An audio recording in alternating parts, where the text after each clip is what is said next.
Super Bowl is set. Super Bowl 54 is set. 5 Tigers, 5 former LSU Tigers participating. Quan Alexander, the lone Tiger from the San Francisco 49ers. Then you're talking about, of course, Tyrann Mathieu, the best safety in football. Morris Claiborne playing some defensive back. Spencer Ware, Darrell Williams going to be suiting up for the Kansas City Chiefs. A lot of those guys injured. I believe Williams, Claiborne's played a little bit.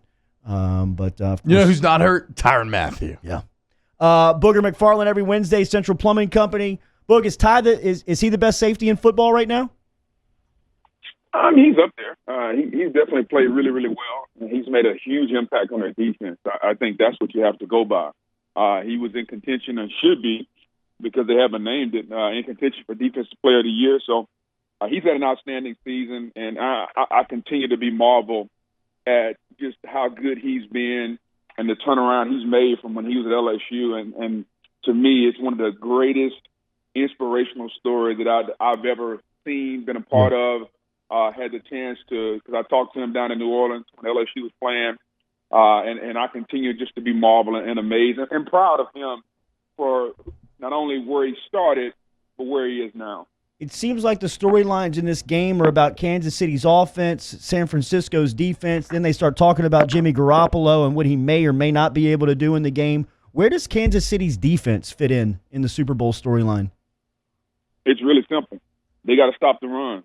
Tyrann Mathieu will have the opportunity to be Defensive Player of the Game because he's going to be an integral part of how they stop the run. Because stopping the run is simply numbers. Like, you got to bring the safety down. You got to make sure you got more people to make the tackle than the other team has to block. So he's going to be a huge part of it, man. And I think that, think about this. The 49ers threw 8 passes in an NFL game. Yeah, unbelievable. Yeah. In a championship game. In a championship game, 8 passes. In a championship game, they threw 8 passes and blew the Green Bay Packers, a team that had won, 13, 14 games now. Like, that's unheard of. Yeah. That just goes to show you what their game plan is and what they're going to do come Super Bowl Sunday. But who gets back to championship weekend faster, Tennessee or Green Bay? Green Bay. Yeah. I think what Green Bay can do is repeatable. I think they have a better quarterback. And to me, it comes down to, can you give Aaron Rodgers some more weapons? Isn't it funny that kind of Tom Brady and Aaron Rodgers are in the same situation? Good teams.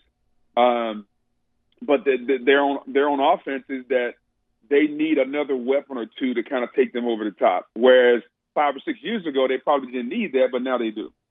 Talking to Booger McFarland, Boog, so you mentioned the 8 runs, right? And it was just, the offensive line, 8 passes, yeah. And Kyle Shanahan was asked about it after the game, and he was like, well, running was working, so we just kept running. The offensive line beat the hell out of the Packers. Do you think that, can they have that same success against that Kansas City D-line? Yeah, I think if you're Kansas City, the thing you go into this game worried about is, how do we combat what the 49ers do, meaning the run game?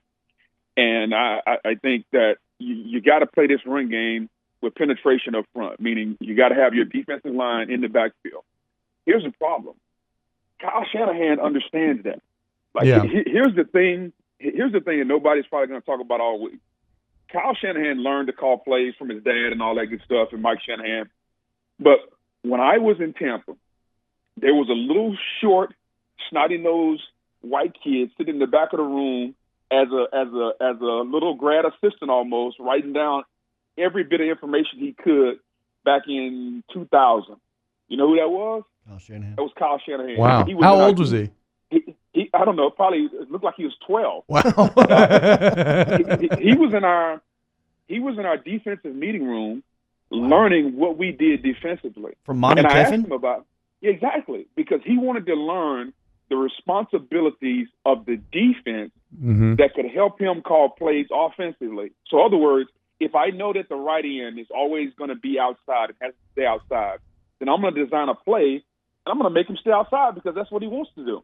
So I'm going to call plays and force guys to be in a bind to do their job, or allow them to do their job and just play off of it. So he does things like that that are very unique. And I don't know if any other offensive mind calls plays like that. Like, some guys just call plays to say, you know what, here's a neat play I'm going to call it. Kyle calls plays because he's trying to affect what you do defensively, and I think that's very unique.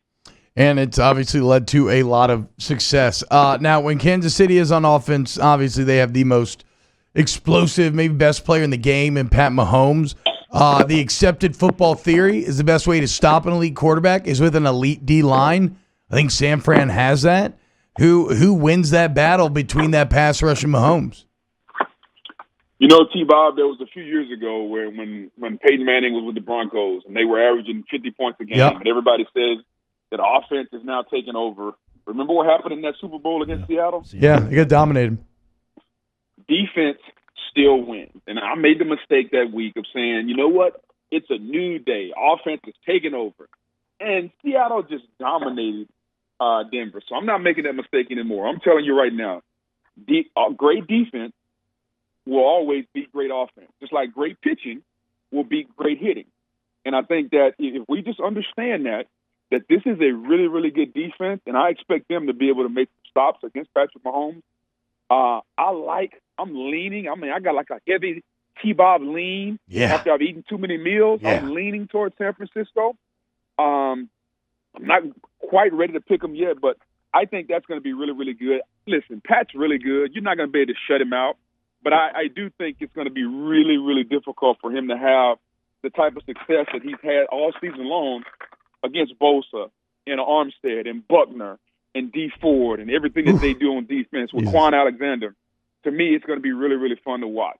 Central Plumbing Company brings you our conversation with Booger McFarland every week. Call those guys at 925-8552, residential or commercial plumbing needs. How do you handle this week of the Super Bowl? Being a participant in the Super Bowl, what's the off week like?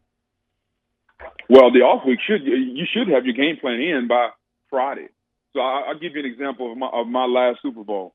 So we had 2 weeks in between, and we practiced Wednesday, Thursday, Friday in Indianapolis. Okay. And we got Friday afternoon off.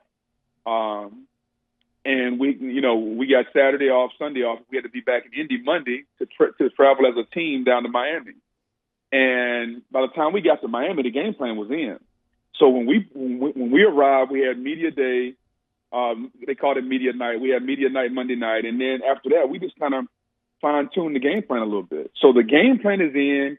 You got to give your guys a weekend off. Let them relax. Let them regroup.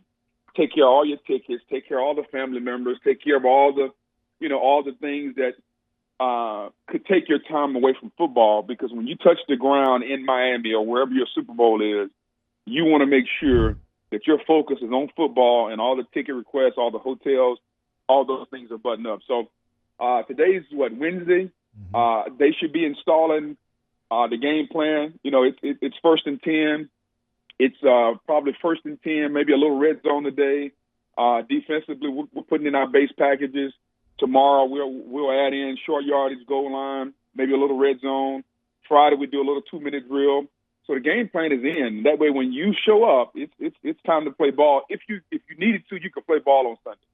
Boog, Jimmy Burrow, Joe's dad, stops by here every Tuesday. He told us that Joe obviously signed with his agent yesterday. He signed with a marketing firm yesterday afternoon. He's got a chance to go to the Super Bowl, and he'll begin working out in a couple of weeks in California. Somebody that spent time in the league, won a couple of Super Bowls, was an All-American at LSU and a first-round pick. What's one piece of advice you would give to Joe during this process as he gets prepared for the draft?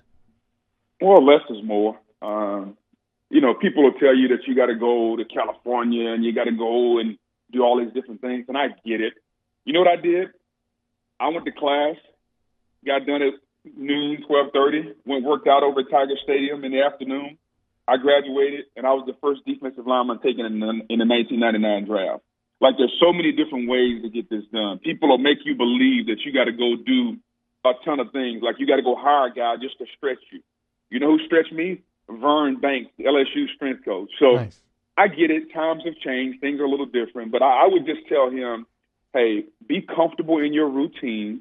Less is more. You don't have to fly all around the world to get things done that you've already done the last 2 years in Baton Rouge.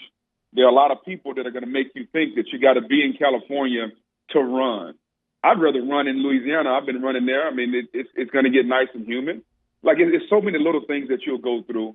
And I get it. As a quarterback, you want to be around your quarterback coach, whoever that is, et cetera, et cetera.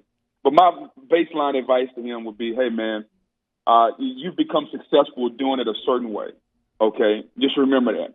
You don't have to change what you've done in order to go to the next level. What you got to do is do what you've always done a little bit better.